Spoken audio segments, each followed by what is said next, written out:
Здравейте и добре дошли в канала на Water Dragon България. Днес в този хубав слънчев ден, както сте разбрали от заглавието, отново продължавам с поредицата Наруто набързо. Днес ще разгледаме 5-ти епизод на Наруто. Преди да започна с епизода, искам да ви благодаря за 80 абоната. Канала продължава да расте, за което ви благодаря много. И нека да не губим повече време и да започваме с епизода. Приятно гледане! Епизода започва с това, което миналия свършва. Саске намира подходящ момент да нападне Какаши и хвърля кунай към него. Кунай е малък нож, който нинджите използват.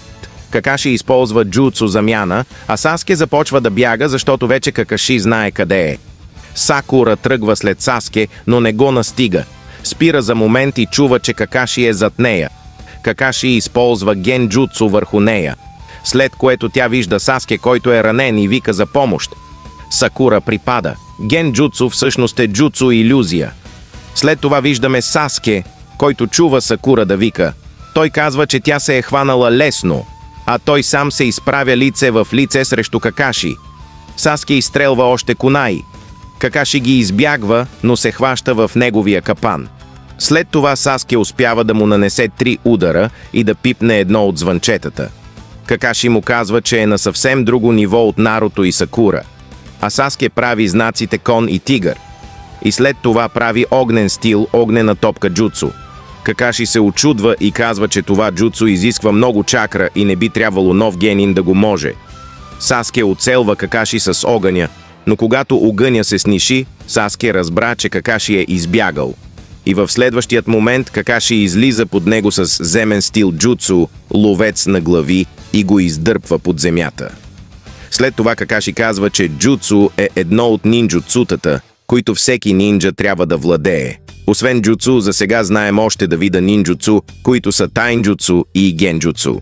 На следващия кадър виждаме как Наруто се е измъкнал от капана и е намерил кутии за обяд. Но точно когато тръгва да я отваря, Какаши се появява зад него и го вързва на едно рандъм дърво. После Сакура минава покрай Саске и когато го забелязва, че е под земята, припада. Отново. Саске се измъква и помага на Сакура, когато тя се свестява. Саске й казва, че е успял да пипне звънчетата. Сакура го поздравява и му казва, че остава много малко време и може да се откажат и да пробват пак следващия път.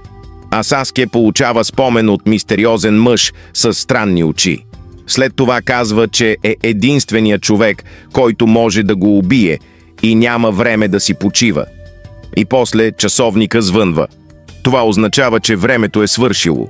4-мата се събират на едно място и Какаши им казва, че няма защо да се връщат в академията, защото от тях никой няма да стане нинджа.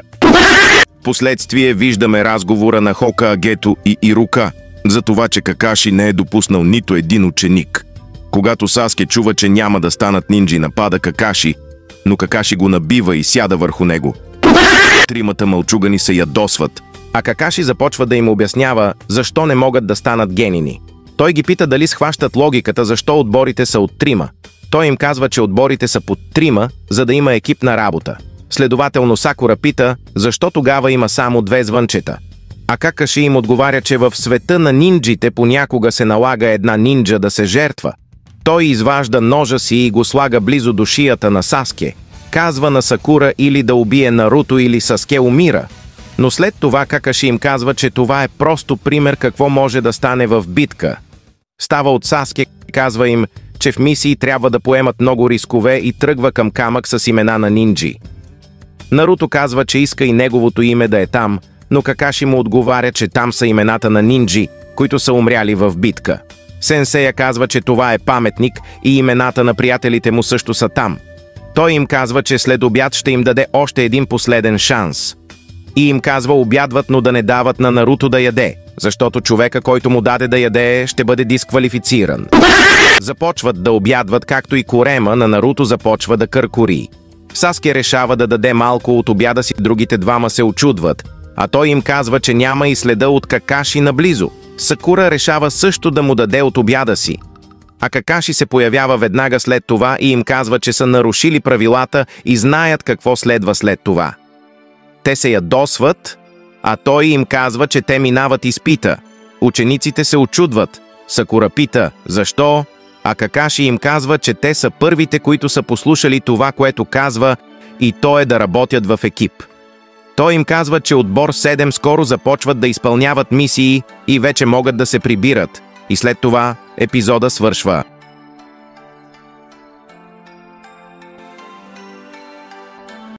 Епизода беше много добър в сравнение с миналите. Този път имаше и напрегнати, и емоционални моменти. Давам оценка 8,50 от 10 на епизода.